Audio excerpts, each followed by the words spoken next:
Assalamualaikum warahmatullahi wabarakatuh. Kembali lagi di channel Berita Mistis. Untuk kisah kali ini masih melanjutkan dari kisah yang sebelumnya, yaitu sebuah kisah yang diambil dari Kaskus dari tulisannya Mak Gendis, yaitu sebuah kisah yang berjudul Gendis. Sebelum kita masuk ke ceritanya, tekan dulu tombol like video ini dan jangan lupa tekan juga tombol subscribe channel ini dan nyalakan juga lonceng notifikasinya agar tidak ketinggalan cerita-cerita baru dari channel ini. Dan bagi teman-teman yang ingin membaca langsung ceritanya, nanti silahkan saja kunjungi linknya yang nanti akan saya sertakan di kolom deskripsi. Dan seperti apa untuk kelanjutan kisah ini? Langsung saja kita simak berikut ini.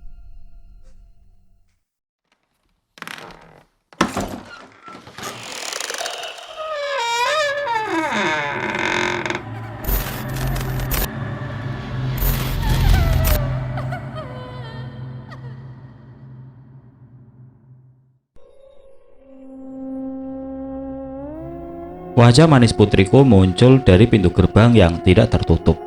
Gendis menatap El dengan sorot mata tajam, layaknya predator yang sedang mengintai mangsanya. Perlahan ia berjalan mendekat. Air wajahnya terlihat begitu tenang, berbeda dengan El yang terus meraung, menjerit histeris. Tangan-tangan kecil El bergetar. Kehadiran Gendis semakin membuat tubuh kecilnya menggigil takut. El, ayo main, ajak Gendis. Tangannya terulur ke arah El yang tubuhnya mengerut ketakutan. Keponakanku semakin mempererat dekapannya, berusaha mencari perlindungan dari ayahnya.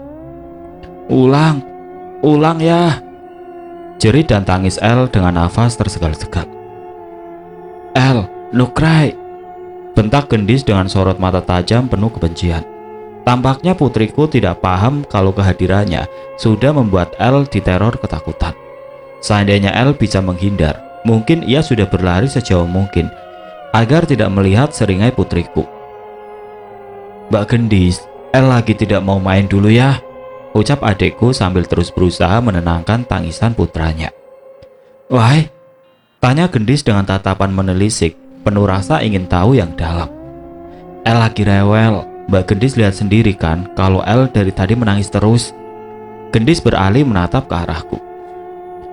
Mah, Gendis mau main sama El, rengeknya manja. Aku menarik nafas halus, bingung menghadapi permintaan anakku satu-satunya. El, main sama Mbak Gendis yuk, Bude baru saja membelikan Mbak Gendis Hot Wheel. Rayuku berharap agar El segera menghentikan tangisnya. Namun jeritan dan teriakan El tidak kunjung reda.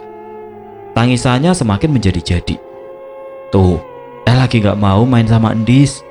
Aku berusaha memberi pengertian ke putriku. Dis, Om Aan mau tanya, tadi kenapa Gendis membentak El? Makanya El jadi takut sama Mbak Gendis. Gendis menatap mata adikku dalam-dalam. Rahangnya mengatup keras. Gendis menentak El, sautnya tanpa mengalihkan tatapan matanya sedikit pun. Terus tadi Gendis bentak siapa? Tanya adikku penasaran. Itu, Gendis menunjuk ke sebelah adikku. Serentak pandangan kami tertuju ke arah yang Gendis tunjuk. Aku menggigit bibir bawahku. Perasaanku mulai diselimuti rasa takut. Ini terlalu menyeramkan. Tubuhku bergidik ngeri. Kulihat adikku mulai meraba dan memegang tengkuknya. Riak wajahnya terlihat panik. Teh, desisnya lirik. Aku mendelikan mata, memberikan kode, meminta agar adikku menceritakan apa yang saat ini sedang ia rasakan. Wajah adikku celingukan. Ia terlihat kebingungan, seperti mencari sesuatu yang hilang. Kamu kenapaan? Tanya aku tidak sabaran. Teh, kenapa dari tadi Aan merasa ada yang lagi meniup tengkuk dan kuping Aan ya? Adikku yang terkenal pemberani dan tidak pernah mengenal rasa takut. Baru kali ini kulihat raut wajahnya terlihat pias, seakan ingin mati berdiri. Jangan macem-macem deh An, bercandamu itu gak lucu, sahutku ketus. Ya Allah teh, ini Aan serius, Aan lagi gak bercanda, gumamnya dengan bibir bergetar. Aku terdiam, mengamati raut wajah adikku yang tampak tegang. Kalau Aan sudah mengucapkan nama sang pencipta, bisa kupastikan kalau dirinya sedang tidak bermain-main. Sebrengsek-brengseknya kelakuan adikku, ia tidak pernah berani berdusta memakai nama penciptanya. Aku mengalihkan pandangan mengamati anakku. Kuperhatikan kedua bola mata Gendis bergerak liar ke sana kemari. Netranya yang kecil tajam seperti sedang mengamati sesuatu. Sesosok makhluk tidak kasat mata yang saat ini sedang berdiri di dekat adikku. Gendis, Mama mau tanya. Tadi kan Gendis bilang kalau yang Gendis bentak itu bukan El. Memangnya tadi ada orang lain di samping El? Pancingku penuh rasa curiga. Aku berdoa semoga anakku paham dengan apa yang aku tanyakan. Iya mah, ada orang jelek. Orang jelek? Memang bentuknya seperti apa? Hitam mah, jelek. Matanya merah. Dia baik atau jahat? Aat mah, Aat. Sekarang, makhluk jelek yang tadi Gendis lihat ada di mana? Tanyaku penuh harap cemas. Tuh, di belakang Om Aan, lagi iup-iup kuping Om Aan. Ucapnya dengan polos. Aku dan Aan terkesiap mendengar jawaban Gendis. Wajah adikku semakin terlihat seperti kekurangan darah. Ah! Teriakan Aan mengagetkanku. Anak teteh serem, jeritnya sambil menengok ke belakang, berusaha menemukan sosok makhluk yang dari tadi mempermainkan dirinya. Suasana semakin menegangkan. Selain tangisan El yang tidak kunjung reda, sekarang makhluk tidak kasat mata itu mulai mengganggu adikku. Sepertinya makhluk itu berusaha memberitahu kalau ia sedang mengikuti adikku dan anaknya. Mbak Gendis, Om Aan minta tolong, bisa suruh pergi yang di belakang Om Aan tidak? Pinta adikku dengan wajah memelas. Gendis terdiam, raut wajahnya berubah tegas dan galak. Putriku mulai melangkah mendekati adikku. Tangannya terangkat menunjuk ke udara kosong. Terdengar bentakan dari bibirnya yang mungil. Kamu pergi. Gendis gak suka kamu, tegasnya dengan wajah dingin. El boleh masuk ke rumah Gendis. Kamu no. Kamu jelek. Kamu Aat. Gendis tidak bisa menahan marahnya. Dadanya kembang kempis mengatur nafas kesal. Sejenak ia terdiam. Terlihat binar aneh dari iris putriku. Nampaknya saat ini Gendis tengah berkomunikasi secara batin atau telepati dengan makhluk yang terus meneror omnya. Intensitas gaib ini nampaknya agak bandel. Makhluk ini susah untuk disuruh pergi. Tatapan Gendis kembali berapi-api. Go, no. Pekiknya membuat bulu halus di tanganku meremang. Angan itu El adik Gendis. Suasana hening, angin berdesir lirih menerpa wajahku. Tubuhku seketika menggigil, diselimuti hawa dingin yang aneh. Dah, go. Tutur Gendis sambil menatap ke Aan. Alhamdulillah, ucapku dan Aan berbarengan. Perlahan tangan El mulai mereda. Matanya yang memerah tampak mencuri pandang ke arah putriku. Wajah tampannya mulai dihiasi senyum simpul. El, ayo main, ajak Gendis dengan tangan terjulur ke arah El. El tersenyum dan meminta turun dari gendongan ayahnya. Ia berjalan menghampiri Gendis dan meraih tangan putriku. Dengan bergandengan tangan, mereka mulai berjalan masuk ke dalam kediamanku. Gendis, El, yang akur ya, jangan berkelahi. Ingat, kalian itu saudara, teriakku dari kejauhan. Aku dan adikku segera jongkok di jalanan. Dengkulku masih bergetar hebat akibat peristiwa yang baru saja terjadi. Dengkul Aan lemes teh. Aku tertawa geli mendengar ucapannya. Ya sama, kamu pikir dengkul teteh dari tadi gak gemeteran apa? Teh, anakmu kacau. Dia hampir bikin Aan jantungan. Gak lucu kan kalau masih muda udah terserang head attack? Aku tertawa terbahak-bahak mendengar lelucon adikku. Sekarang, kamu sudah bisa merasakan yang teteh rasakan. Gimana kalau posisi kita ditukar? Kamu yang jadi teteh, setiap hari cuma berdua sama Gendis. Mendengar ucapan-ucapannya yang di luar logika, mengalami peristiwa yang di luar nalar manusia normal. Sanggup gak kamu? Oh, ogah, terima kasih. Tapi Aan salut sama teteh, sanggup ngurus Gendis sendirian. Aan gak tahu deh kalau Gendis yang jadi anak Aan. Apa Aan bakal kuat mengasuhnya atau tidak? Harus kuat lah. Anak kan titipan dari Allah, harus dijaga dan dirawat baik-baik, bukannya malah dipukul atau ditendang. Sindirku halus. Aan tertawa dan mulai menonyor kepalaku. Bisa aja nyindirnya, jawab adikku sambil berdiri. Aan masuk dulu teh, jangan sampai anak Aan dibikin takut lagi sama gendis, ujarnya seraya meninggalkanku sendirian yang masih terbengong di pinggir jalan. Aku segera mengangkat tubuhku dan mengekor langkah adikku. Aku juga penasaran apa yang sedang putriku dan El lakukan di dalam rumah. Saat kakiku menapaki ruang tamu, kulihat gendis dan El sedang bermain Hot Wheel dan robot-robotan. Mereka tampak akur, seolah tidak pernah terjadi apa-apa. Putriku tampak begitu dewasa, ia begitu memomong El. Aku dan Aan tersenyum bahagia melihat El dan gendis yang tampak anteng dan akur. Setelah cukup lama mereka bermain dan melepas rindu, adikku pamit pulang. El, hati-hati, ada jelek di rumah El. Aan tertegun mendengar ucapan gendis. Emangnya jelek tinggal di rumah Om Aan ya Mbak? Gendis menganggukkan kepala sebagai jawaban atas pertanyaan yang dilontarkan adikku.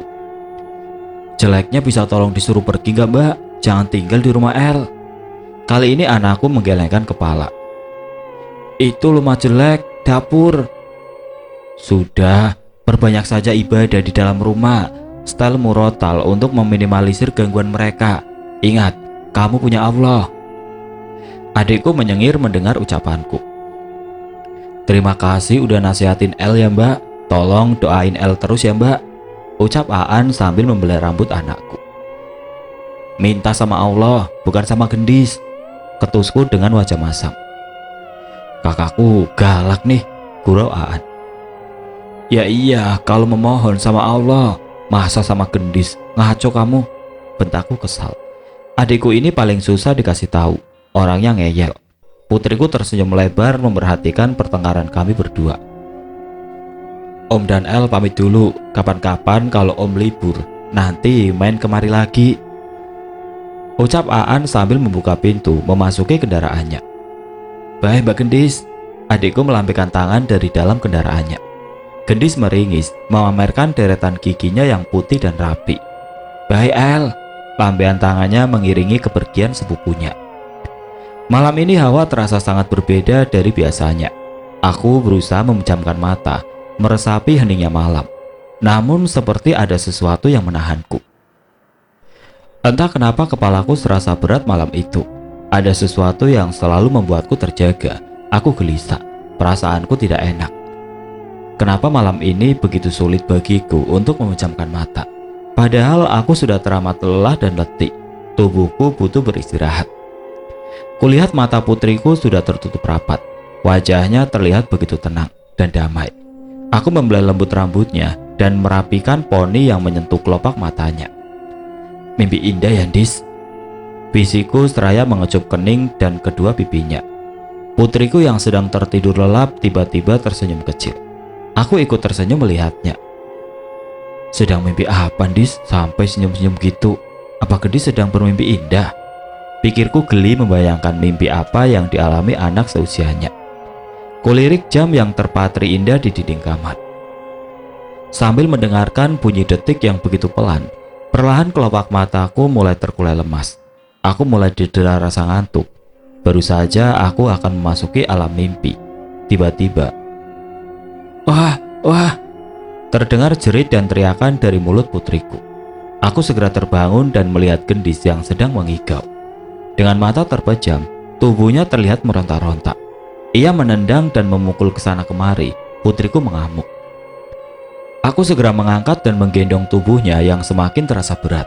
Aku mengelus lembut punggungnya, berusaha menenangkan dan membangunkannya dari mimpi buruk yang tengah dialami anakku. Dis, ini mama, bangun nak. Dengan mata terpejam rapat, ia terus menjerit, menangis sekencang-kencangnya. Namun aku tidak menyerah begitu saja. Aku segera membasahi telapak tanganku dengan air mineral yang selalu tersedia di dalam kamar. Bismillah, segera kuusap perlahan tanganku yang basah ke wajah putriku. Alhamdulillah rencanaku berhasil. Mata Gendis yang tertutup rapat mulai terbuka sedikit demi sedikit. Wajahnya tampak kebingungan. Tiba-tiba jari telunjuknya menunjuk ke arah plafon kamar berwarna putih terang. Tubuh putriku mengejang kaku. Bola matanya membeliak ketakutan. Matanya menatap nanar ke arah langit-langit kamar. Bibirnya menjerit dan meraung tanpa henti. Aku bisa membaca raut ketakutan yang terpancar jelas dari wajahnya. "Dis," dekapku erat sambil melantunkan surat Al-Baqarah di telinganya. "Ya Allah, kenapa lagi putriku? Apa yang sedang ia lihat sampai ketakutan begini?" Aku panik melihat bola matanya berputar melihat ke sana kemari. "Jangan-jangan kamu lagi tangisan dan jeritan yang dulu selalu setia menemaniku setiap malam." Aku mengusap wajah Gendis agar anakku segera mengalihkan tatapannya dari sesuatu yang tengah menerornya. Lengkingan dan teriakan yang bernada tinggi membuat gendang telingaku sakit. Tangisannya menyayat, memecah keheningan malam. Aku yang masih trauma dengan perilaku Gendis ketika masih bayi, mulai diserang rasa takut dan panik luar biasa. Aku khawatir kalau perilaku Gendis kembali seperti dulu kala. Hatiku terus berdoa dan bibirku tetap melantunkan ayat ruqyah dasar di telinganya, memohon perlindungan kepada Allah. Alhamdulillah, Allah mendengar doaku. Perlahan anakku mulai tenang. Tatapan matanya kembali normal seperti sedia kala. Tangisannya perlahan mereda dan kemudian menghilang. Dirinya kembali tenang dan anehnya, mata putriku kembali terpejam.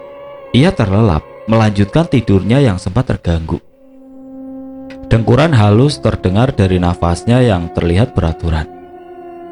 Aku menyipitkan mata. Kok bisa? Gendis yang tadinya menangis histeris langsung tertidur lelap, seolah seperti tidak pernah terjadi apa-apa. Namun aku bersyukur, Gendis langsung tertidur pulas. Saat itu naluriku mengatakan kalau ada yang salah dengan putriku. Ia sudah lama tidak pernah menangis dan menjerit di penghujung malam. Apa yang menyebabkan Gendis menangis? Ia tadi nampak begitu ketakutan, seperti ada sosok makhluk yang mengganggunya. Namun siapa dan kenapa? Sempat tersirat kalau putriku diganggu oleh makhluk gaib yang tadi pagi ia temui di dapur Umi. Namun segera aku buang jauh-jauh pikiran negatif yang mulai mengepung dalam diri. Aku harus bersabar. Mudah-mudahan besok pagi anakku mau menceritakan apa yang malam ini sudah ia lihat dan rasakan.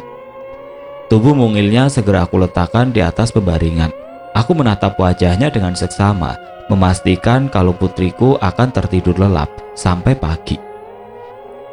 Kemudian aku membaringkan diri di samping tubuhnya yang terasa hangat. Dengan nafas tidak beraturan, bola mataku memandangi langit-langit kamar dan berusaha memejamkan mata. Tubuhku mulai terasa lemas dan kelopak mataku perlahan menutup. Aku mulai menyerah pada rasa kantuk yang mulai menderak. "Mah, angun, angun, pagi." Aku merasakan ada tangan mungil menggoyang-goyangkan tubuhku. Aku menguap lebar dan membuka mataku. "Pagi, Gendis, kamu bangun jam berapa?" Sapaku pada Gendis yang sudah terjaga terlebih dahulu dari diriku. "Mama masih ngantuk," ujarku sambil memejamkan mataku kembali. Gendis yang merasa dicuekin mulai menaiki tubuhku. Ia mencolok dan membuka paksa kelopak mataku yang terkulai lemas. Aku pun menyerah dan memaksa diri kembali membuka mata. "Apa mama masih ngantuk? Semalam Gendis tidurnya tidak nyenyak, jadi mama capek jagain Gendis."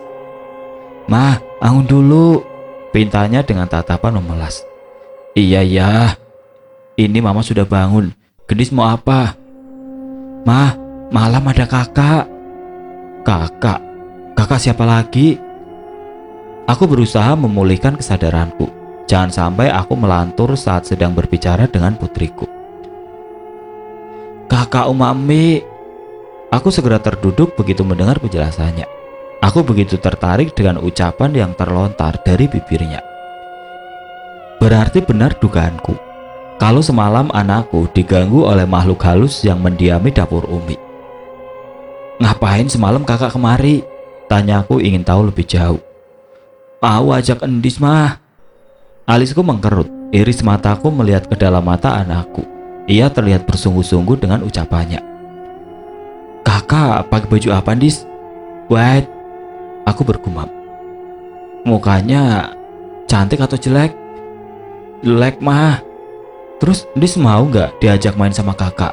pancingku lebih lanjut. "No, Endis ngantuk, mau bubuk." Aku tertawa pelan. Pantesan semalam ia mengamuk. Ternyata ada yang mau mengajaknya bermain, namun ditolak mentah-mentah oleh putriku. Good, aku mengacungkan jempolku. Baru itu anak mama. Kalau sudah malam jangan mau diajak main ya. Tolong suruh mereka pergi. Ingat pesan mama. Gendis tersenyum manis dan memeluk tubuhku. Dis sayang mama, ujarnya sambil menciumi kedua pipiku. Aku membalas pelukannya lebih erat. Ku kecup hangat kepalanya seraya kubisikkan kalimat. Mah, angun yuk alan-alan. Ku colek pipinya penuh rasa gemas. Tanpa banyak bicara, aku segera memeluk dan menggendong tubuh Gendis dan ku bawa ke kamar mandi untuk membersihkan diri. Oh ye mandi, pekiknya kegirangan.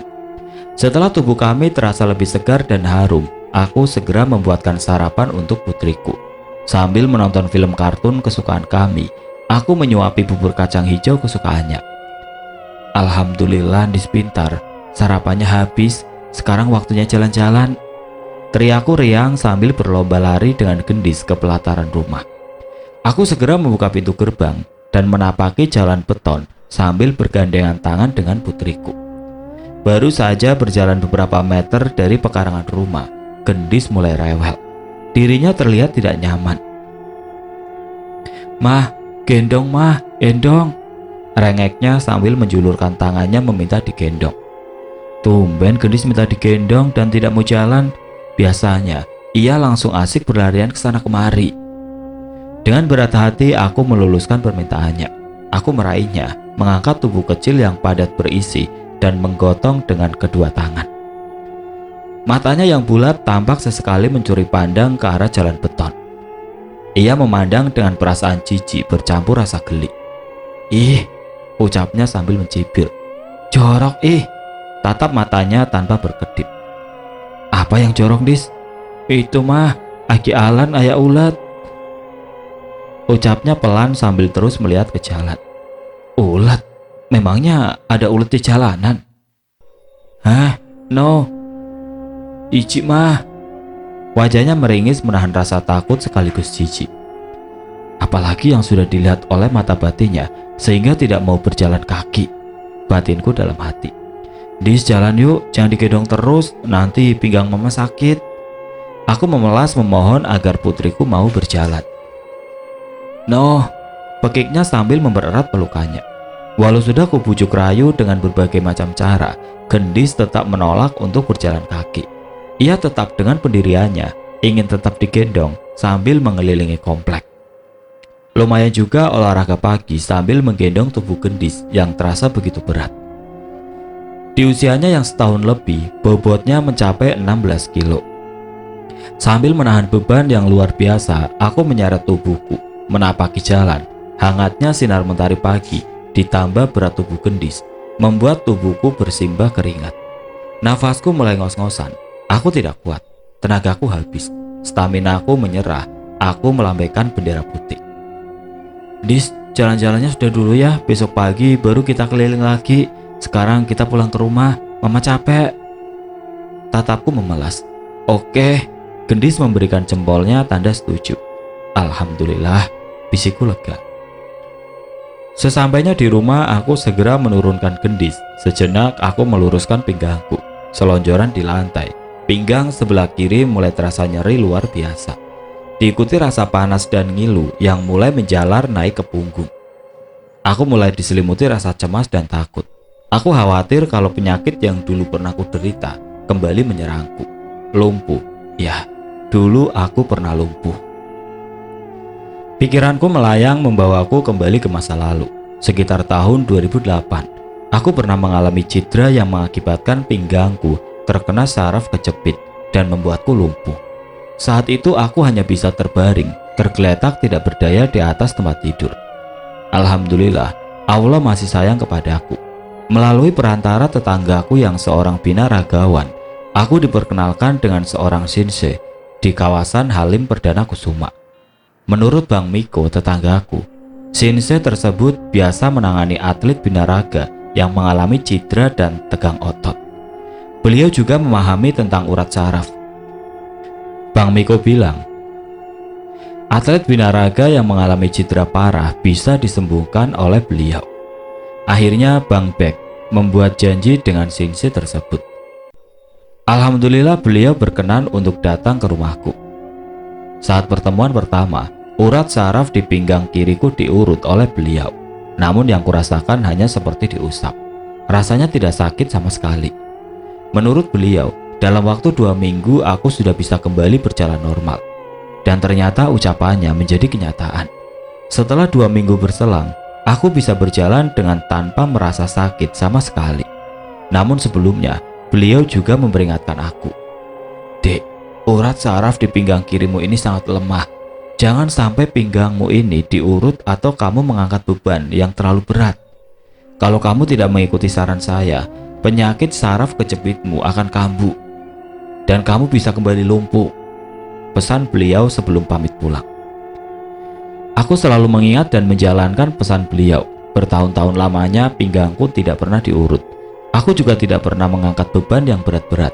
Namun kali ini, karena rengekan gendis yang merasa jijik dan takut untuk melangkahkan kakinya di jalanan, maka aku melanggar pantangan tersebut.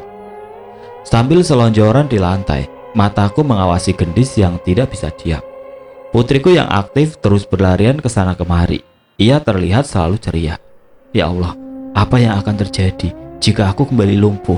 Siapa yang akan mengurus putriku? Rasa takut mulai menyergapku. Dengan perlahan aku mencoba mengangkat tubuhku dari lantai yang terasa dingin. Namun dari bagian pinggang hingga ke punggung terasa begitu kaku dan tegang. Tubuhku begitu sulit untuk kugerakkan. Aku bagaikan manekin yang hanya bisa duduk berdiam diri. Nyet. Aku meringis menahan nyeri. Aku kembali memaksakan tubuhku untuk berdiri. Ya Allah, sakitnya. Tubuhku merasakan sakit yang luar biasa. Aku menggeretakkan rahangku kuat-kuat. Berusaha meredam rasa nyeri yang mendera. Pinggangku terasa sakit, seperti sedang ditusuk-tusuk oleh ribuan. Aku menutup kelopak mata dan menggigit bibirku. Sekuat mungkin aku berusaha untuk tidak menjerit dan menangis. Aku tidak ingin jeritanku membuat putriku terkejut. Ketika aku berdiri, rasa sakit yang kurasa semakin berkali lipat. Pinggangku sangat sakit karena menahan berat tubuhku. Aku mencoba berdiri tegak, namun otot pinggangku terasa kaku seperti kayu. Dengan berpegangan pada dinding teras, aku berjalan tertatih layaknya seorang bayi yang baru belajar berjalan. Setelah perjuangan yang cukup menguras tenaga, aku segera merebahkan tubuhku di sofa yang berada di ruang TV. Aku terdiam. Ekor mataku menatap pilu ke arah gendis yang sedang asik bermain sendiri. Nafasku terasa berat. Hatiku terasa sesak dan sedih. Dis, tolong kesini bentar nak. Panggilku lemah. Gendis menghampiriku. Tatapan polosnya memandangku penuh arti.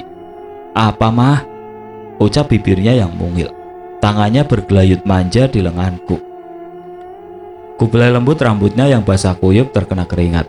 Aku memaksakan diri tersenyum dari bibirku yang bergetar dan nampak pias. Dis, pinggang mama lagi sakit. Maafin mama ya, karena tidak bisa menemani gendis bermain. Tetapku lembut. Mama Atit? Tanyanya pelan. Iya, mama lagi sakit. Jadi mama mau beristirahat sebentar. Bolehkah? Ia menatap ragu. Atit apa mah? Ini pinggang mama sakit banget. Makanya mama mau rebahan sebentar. Siapa tahu kalau mama sudah istirahat, pinggang mama tidak terasa nyeri dan kuat lagi. Gendis langsung memeluk dan mencium keningku dengan penuh rasa kasih sayang. Aku tercekat. Apa Gendis paham dengan apa yang sedang aku rasakan? Tanyaku dalam hati sambil membalas pelukannya dengan erat. Mah, Gendis bobo amping mama ya. Tanpa menunggu persetujuanku, Gendis langsung merebahkan dirinya di sampingku. Tubuhnya yang mungil memunggungiku. Gendis yang sikapnya selalu periang dan ceria, pagi ini tiba-tiba seperti berempati. Ia menjadi anak yang kalem dan penurut. Putriku seakan-akan mengerti dengan kondisi tubuhku.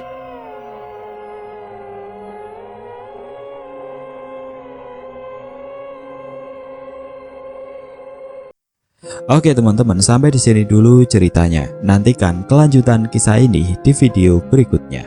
Agar tidak ketinggalan, klik tombol subscribe channel ini dan nyalakan lonceng notifikasinya. Wassalamualaikum warahmatullahi wabarakatuh.